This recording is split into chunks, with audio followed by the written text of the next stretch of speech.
This experience occurred when I was 16 years old, an age of challenge and change.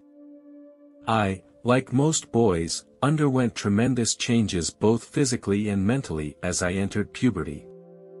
These changes made me emotionally unstable, and I often experienced emotional ups and downs and impulsivity. During this period, my relationship with my father became strained, and we often argued over trivial matters. I began to seek independence and tried to get rid of my dependence on him. We would often have arguments over minor things. I was confused and bored with my family. I began to question the relationship between family members and felt confused about my role in it. Sometimes I would feel alone and unappreciated, feeling that no one really understood my inner confusion and struggles. At the same time, fear of the future began to creep into my mind. I was worried about whether I would ever find my own path. At one point, I had a heated argument with my father. The reason for the argument was about my studies. At that time, I was at a critical stage in high school, facing important exams and decisions. I felt stressed and needed to focus on my studies, but my father was very strict about my academics and his expectations frustrated me. During the argument, I became more and more emotional and I couldn't stand the stress and tension in my family. I decided to leave home temporarily and go to a friend's place for a few days to seek some time to calm down. It was a hot summer day, and the continuous hot weather had been going on for almost 2 months. People were longing for a timely rainfall. It was on the last day of September that there was a change in the sky. At that time, I was playing basketball with my friends. We saw that it was going to rain, so we went back to his house. We heard the sound of raindrops hitting the glass from outside the window. We felt excited and couldn't wait to go outside the house to meet the long-awaited rainfall. We felt the change in the air. The rain gently dripped down on our bodies. While we were playing in the rain, a bolt of lightning struck me and a nearby tree. Instantly, I felt my body lose control and then fell to the ground. It happened so suddenly that I didn't have time to react in any way. As far as I can remember, I did not feel anything noticeable when the lightning struck me. No electricity passed through my body, and there was no painful sensation. The sounds around me were slowly fading. I was lying on the ground and my consciousness was becoming fuzzy. I wasn't sure if I was still alive. When I regained consciousness, I found myself in an unfamiliar place. It was as if it was an observation room, with a movie projected on the wall of the room. I was surprised to find that the clips were all scenes from my past life. One of the images struck me particularly, and it took me back to the time when I was a child. At that time, my neighbor's kid had just bought a new bicycle. He used to ride his bike around the neighborhood. I was very jealous in my heart. In that image, I saw myself creeping closer to that little boy. I wanted to make a fool of him in front of everyone. I pushed him down hard. At the time, I didn't realize the damage it was doing to him. When I saw this image here, I was shocked by my own actions. I realized the damage that this seemingly small prank had done to him. I felt guilt and remorse, acutely aware that I had acted irresponsibly and cruelly at the time. This image made me realize that hurting others not only causes them pain, but also damage to my own heart. In this observation room, I was not being judged or blamed. Suddenly, I felt the presence of a strong energy around me. I thought he was Jesus. Although I did not see his image with my own eyes, I could feel his presence and the love and warmth he radiated. In his presence, it was as if I had gained all the knowledge of the universe. All questions were answered, and they were full of deep meaning. I no longer felt confused and disoriented, everything seemed clear and meaningful. There was no verbal communication there. Because the way of communication there transcended the limits of words. I could sense a direct connection between Jesus and me in my thoughts. He understood the doubts and pains of my heart. There was nothing I could hide from him.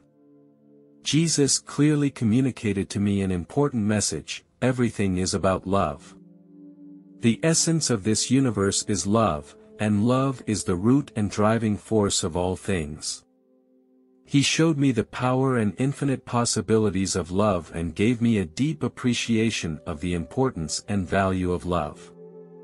In addition, Jesus told me that here, time does not exist.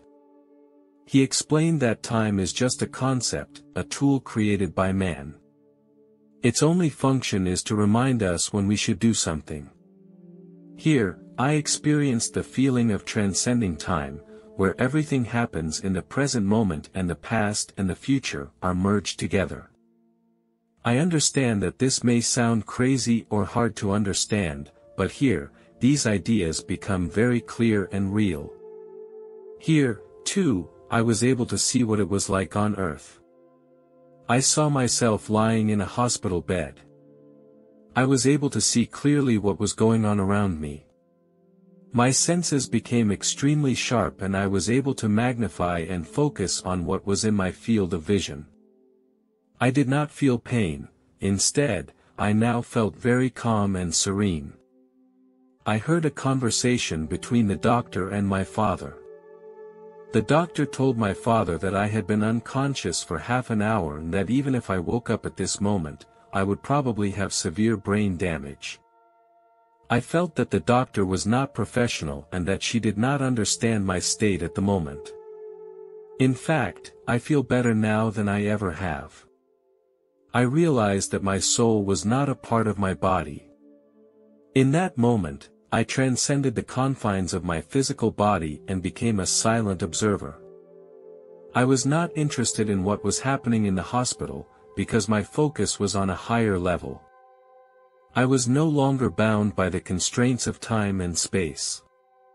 Although I cannot accurately describe this feeling in words, it left a deep imprint within me and changed my perspective on life and existence. It was at this time that Jesus made me decide to stay here or return to Earth. It was a difficult choice that left me in a state of inner conflict and struggle. Here, I felt endless love and peace. I was wrapped in an overwhelmingly beautiful energy, intimately connected to the love of God. Yet, I also saw my mother. She was crying in the hospital. I could feel the pain inside her. I knew that if I chose to stay here, she would lose me forever, which would bring her untold sorrow and pain. In the end, I made the difficult and painful decision. I chose to return to Earth and to my family.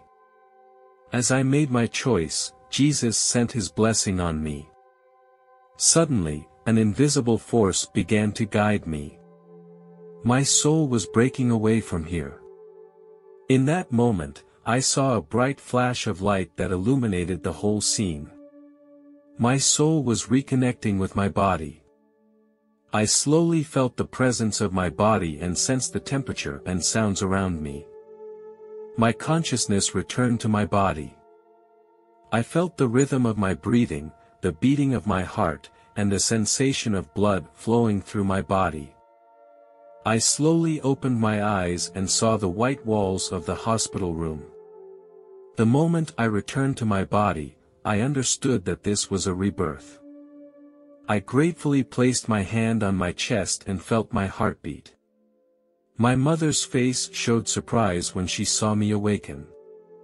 She quickly came over to me, hugged me tightly, and gently said to me, "Son, you are finally awake."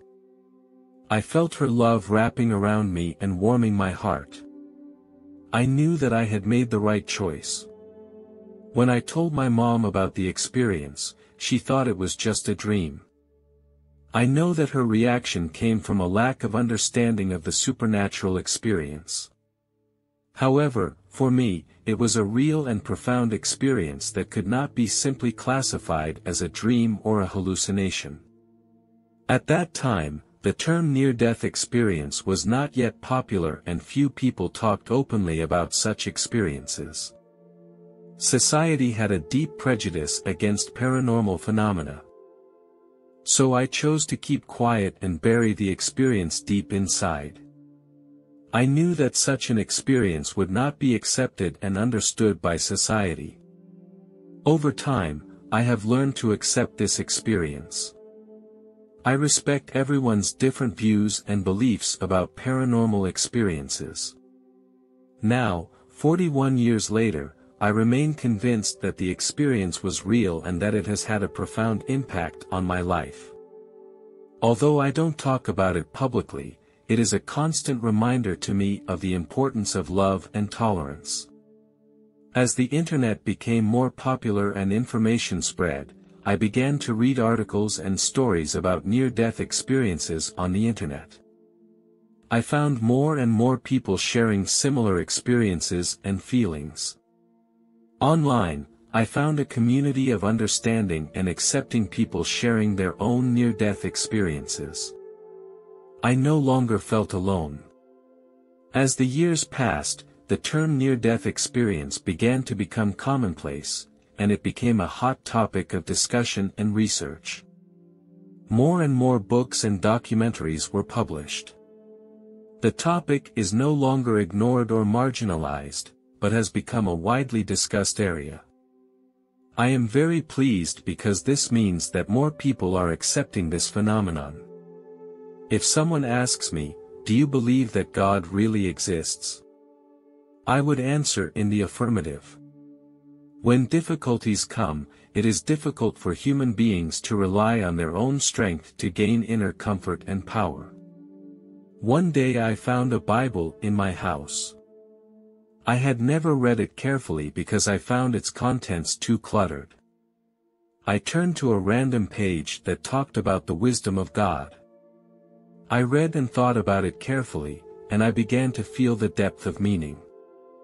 I came to understand that no matter how complex the dilemmas we face are, God's wisdom can transcend them all and give me guidance and clear direction. His wisdom will give us the courage and strength to face everything. I felt God's love and care, which gave me inner comfort and peace. After this incident, I often looked for wisdom and guidance in the Bible and applied it to my life. I became aware of the impact my actions and decisions have on myself and others. I have learned to be more humble and forgiving. I have learned to seek God's help in times of trouble and trust Him to provide solutions for me. I trust that His plan is always the best.